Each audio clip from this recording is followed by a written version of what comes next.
Hello and welcome to the Learning Love Podcast, brought to you by the Learning Love Foundation, helping people transform how they love, live, and lead.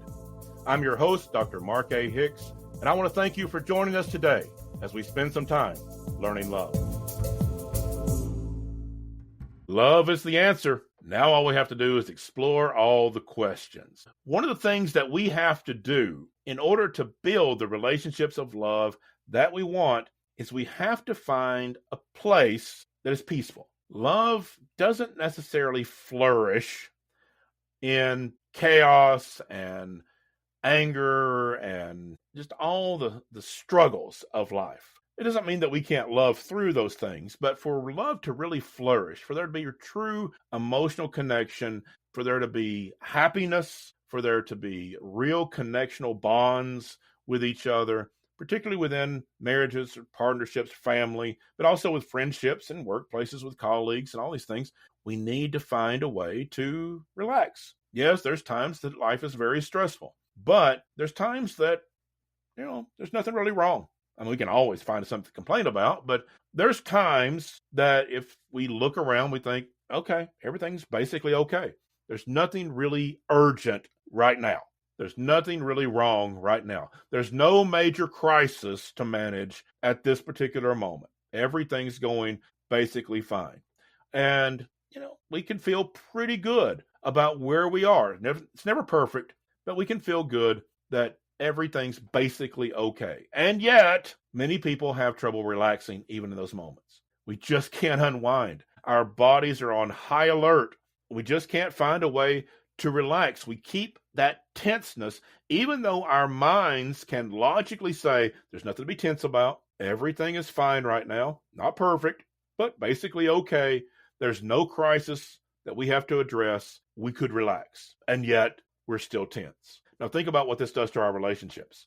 When we're always tense, even when there's not anything to be tense about, are we really at our best for our partner, for our kids, for our spouse, for our friends? Are we really at our best when we're always so tightly wound and can't seem to unwind? When we're always defensive, just looking to see where the next problem might be, where's the next urgent need that I have to address? It's no wonder we struggle to really connect emotionally. It's no wonder we struggle to have just fun times together as a family or to hang out with our friends, that we forget how to have fun. We forget how to relax and enjoy ourselves and enjoy our family and our friends. This comes not because there are always problems. Yeah, there's always stuff, but there are times that everything's basically okay. And it doesn't come because we are somehow confused. We can logically know, yeah, everything's basically fine right now. The issue comes in our bodies.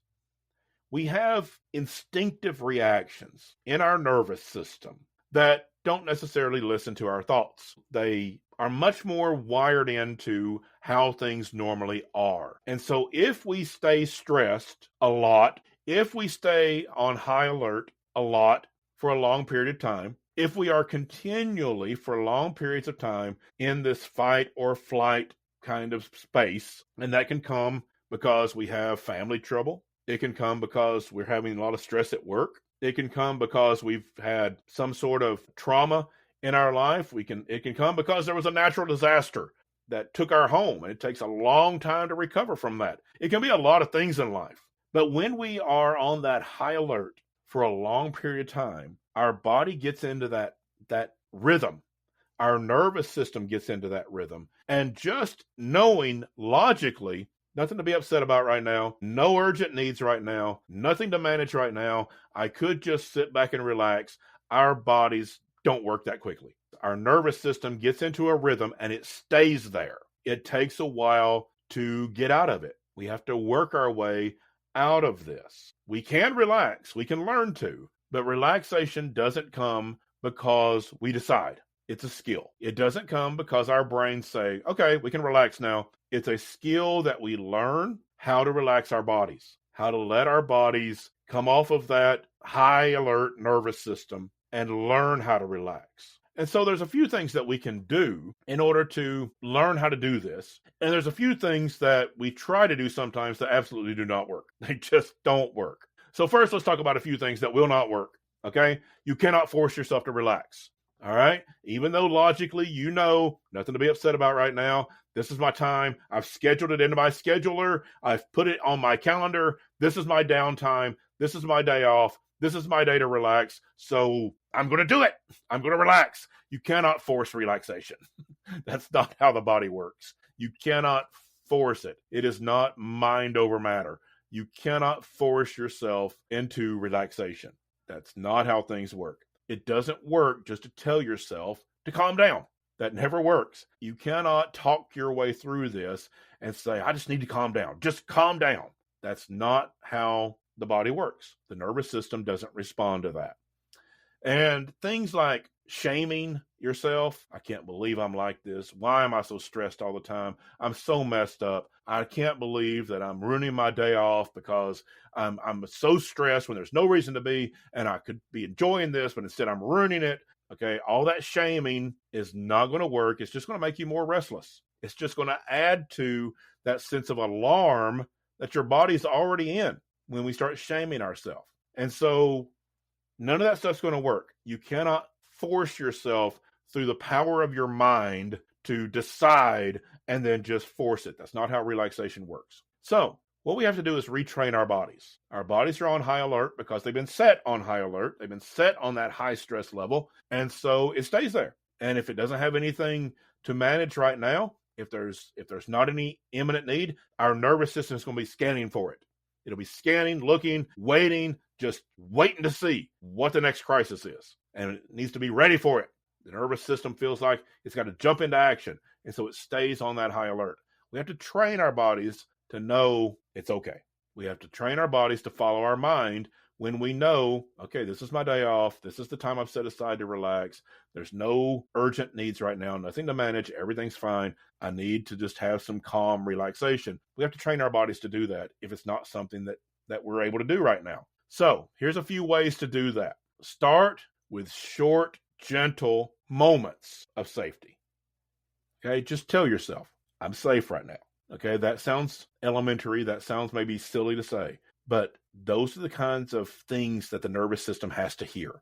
Not just a command to calm down, but a reassurance, I'm safe. There is nothing to fear right now. Safety is all around me right now. There is nothing that is unsafe around me. We can relax. And just do this for a moment, okay? Start with short, gentle moments. Don't try to force yourself. Just reassure yourself that I am safe. And you can even say that as a little mantra over and over again. If you think that sounds silly, then feel silly. It's fine. But that's how your nervous system learns, is when you have those mantras, those thoughts over and over, I am safe, and reassure yourself over and over, and do it for just a minute, just a short period of time. You don't have to change everything immediately. In fact, you're not going to be able to. So just start with short spurts, a moment or two of reassuring yourself that you're safe. At first, when you're learning to relax, it's best maybe to start with active relaxation. And by that, I mean things like walking or stretching or maybe tidying up around the house. Just if you like cleaning house, I'm not talking about spring cleaning. I'm not talking about top to bottom scrubbing. I'm just tidying up a little bit. If that's something you enjoy, having a clean house, and it helps you relax to see everything in its place, just tidy up a little bit. Just slowly, calmly, without shame or criticism, just tidy up a little. Go for a walk outside. If it's good weather and you're in a safe place, outside is great. Outdoors is great. Again, weather affects things. Make sure you're in a safe place, but getting outside to walk is great. If you're not in a safe place, or if the weather's terrible, just walk around your house. Walk up and down the hallway. Walk back and forth through the kitchen. It's fine. Just walk. And that can be a way of relaxing in an active way. Stretching, light exercise.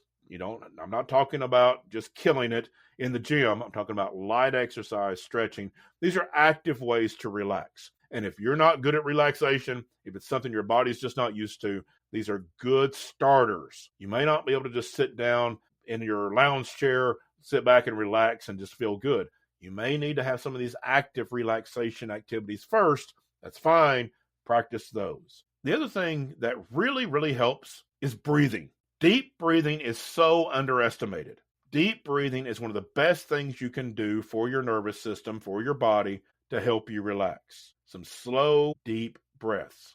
And if you do just a little research, just Google this a little bit, there's lots of different deep breath patterns. There's lots of different little tricks you can do that help you in this relaxation, that trigger your body. Okay, it's time to relax. Because when we're all keyed up, our breathing gets very shallow and we get in the habit of that. And our bodies just do that naturally because that's what the habit is. We have these shallow breaths. When we purposefully take deep breaths, it signals our bodies we're safe. It's okay to relax. Don't underestimate how powerful that is. And again, do a little research. There's lots and lots of different breathing patterns that help your body relax. But if you don't want to do that, just take a deep breath in and let it out, and do that over and over again. It's that simple. Take as deep a breath as you can hold and let it back out slowly. It's really that simple, and it signals our nervous system that it's okay to relax. And understand that it's okay to earn your way into relaxation, that you deserve it, and you can teach yourself that. Go back over how hard you've worked this week, how many things you did manage, all the things that you set in place, and reassure yourself that you deserve this. You deserve this rest. This is something that you deserve. You don't demand it. Don't demand it of yourself. Again, you can't force relaxation. But as you think through this and allow your body to sort of follow this pattern that I deserve this. I deserve this downtime. Again, keep it short at first. Not seeking perfection. It's like any other skill. You'll get better at it. And that's what I really want to emphasize. It is a skill. You'll get better at it. Don't beat yourself up. No shaming, no forcing. Go a little at a time. Take short stints. Do active relaxation. Do deep breathing. And let yourself earn your way into feeling relaxed. To reassure your body, we deserve this. Deserve this time. I'm not demanding it. I just know I could deserve it. Because I've done all the things to set us on the right course, to get the work done, to do the stuff, to take care of the kids, to do the job, all the things. I deserve this moment. When we practice this, and again, it's a practice because it's a skill. When we practice this, we can learn to relax. And when we relax, we're going to be healthier, we're going to feel better, and we're going to be there more in our relationships. It's easier to connect when we are relaxed. It's very difficult when we are on high alert and defensive to really connect emotionally with the people we love. You're going to have a lot better relationships in your life when you learn how to relax. It is a skill you can practice. Start slow, build up, let your nervous system catch up. And when you do, you're going to feel a lot better. And that's my thoughts this week as we are learning to build the kind of relationships that we really want, that we need, and that we deserve. I want to thank all the folks at the Learning Love Foundation that bring you this message each week. Go to learninglovefoundation.com. And on that website, you can find an easy link to purchase my book, Learning Love, Building a Life That Matters and Healthy Relationships That Last. That's what we're looking for, a life that matters, healthy relationships that last. I want to help you do that. I want to thank my producer, Abby Graves of Abby Graves Productions, and thank you to all of you for listening. Until next week, love well, everyone.